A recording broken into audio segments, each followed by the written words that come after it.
For decades, the American dream looked pretty straightforward. Graduate, get a good job, work for one company for 30 or 40 years, buy a home, raise a family, retire at 65, and collect the gold watch.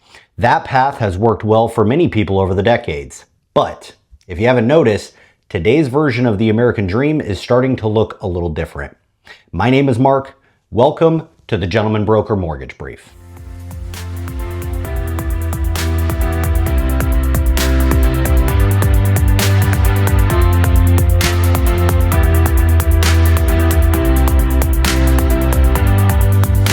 Today, people are placing a higher value on their time, on experiences, on flexibility, on health, family, and our homes are beginning to reflect those changing priorities.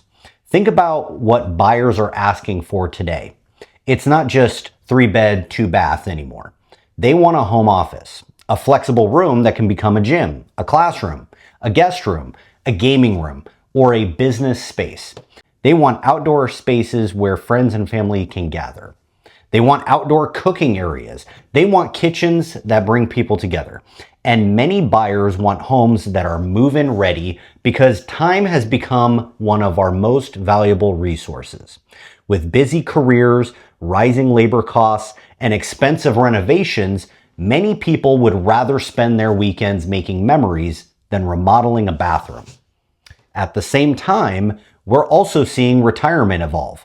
For many Americans, retirement is no longer viewed as a finish line. Even at 65, some people are choosing to slow down instead of stopping completely. Others are taking career breaks in their 40s and 50s, traveling, spending more time with family, and then returning to work in a different capacity. Success is becoming less about reaching a specific age and more about creating a life with greater freedom and flexibility. Family living dynamics are changing too. One of the most interesting trends we're seeing is the rise of multi-generational living. Parents who purchased homes 20 or 30 years ago have often built significant equity. Instead of that equity remaining tied up in a home that no longer fits their needs, many families are using it to help purchase larger multi-generational homes. In many cases, parents choose to move in with their adult children. Using proceeds from the sale of their home or retirement savings, they are contributing a substantial down payment. What their adult children gain is access to a home that's larger and better suited for their family's future. Grandchildren grow up closer to grandparents. Families can share expenses, childcare, and support while still maintaining their own space. And builders have noticed. We're seeing more dual primary suites, separate living areas, flexible bonus rooms, and these homes are being intentionally designed for multiple generations under one roof. Even cities are adapting. Across much of the country, states and local governments are making it easier to build accessory dwelling units, ADUs, and detached accessory dwelling units, often called DADUs, or backyard cottages. These aren't just policy changes. They're a recognition that the traditional one house, one family model doesn't always reflect how people live today.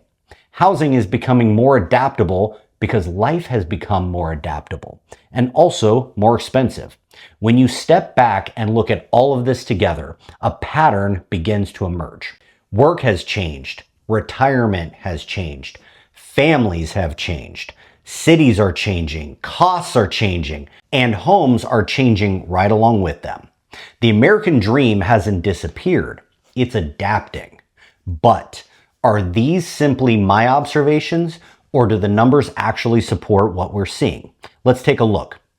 According to Realtor.com, research using U.S. Census data, nearly 4 million owner-occupied homes in America are now multi-generational households. That's roughly 1 out of every 22 owner-occupied homes.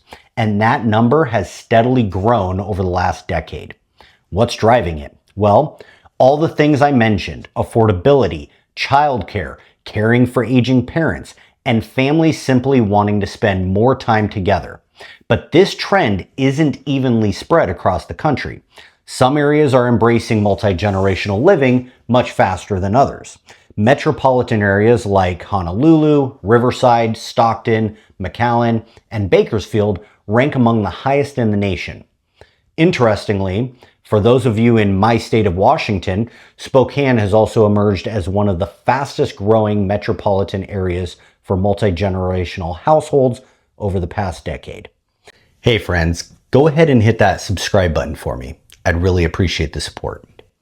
Builders have noticed. Homes advertised with features like ADUs, guest houses, or in-law suites now represent about 6% of active home listings nationwide. Yet those homes receive approximately 13.5% more online views than traditional listings. In other words, buyers aren't just accepting these features, they're actively searching for them. Today, 24 states have adopted laws intended to make ADUs easier to build. And in just the last 2 years, 11 additional states expanded legislation allowing accessory dwelling units on single-family lots. Many cities have also streamlined permitting and even introduced pre-approval building plans to reduce both costs and construction time. So, what do all of these statistics have in common? At first glance, they seem unrelated. Remote work, flexible retirement, home offices, ADUs, multi-generational homes, builder design, changing zoning laws. But I don't think they're separate stories. I think they're all pointing towards the same conclusions. Americans aren't changing because houses are changing. Houses are changing because Americans are changing. People want flexibility. They want value. They want experiences. They want more time with family, and they want homes that can adapt as life changes. And the housing market is slowly evolving to meet those expectations. As a mortgage broker, I spend a lot of time talking about loan programs, interest rates, and financing strategies. Those things matter, but they're only a part of the story. A home has never really been about four walls and a roof. It's about creating a place that supports the life you want to live. Maybe that's a quiet home office. Maybe it's a backyard where your kids will grow up. Maybe it's space for your parents to move in, or maybe it's simply a home that gives you the freedom to spend less time worrying about where you're headed next and more time enjoying where you are. The American dream hasn't disappeared. It's adapting. And perhaps that's exactly what it has always been designed to do. This has been your mortgage brief for the week.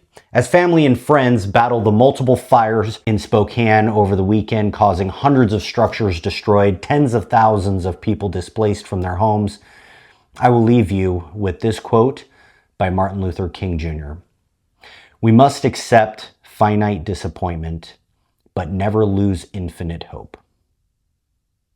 For everyone watching, I hope you continue to find opportunities to learn and grow so that you can create better outcomes for yourself and for the people who have trusted you to serve them.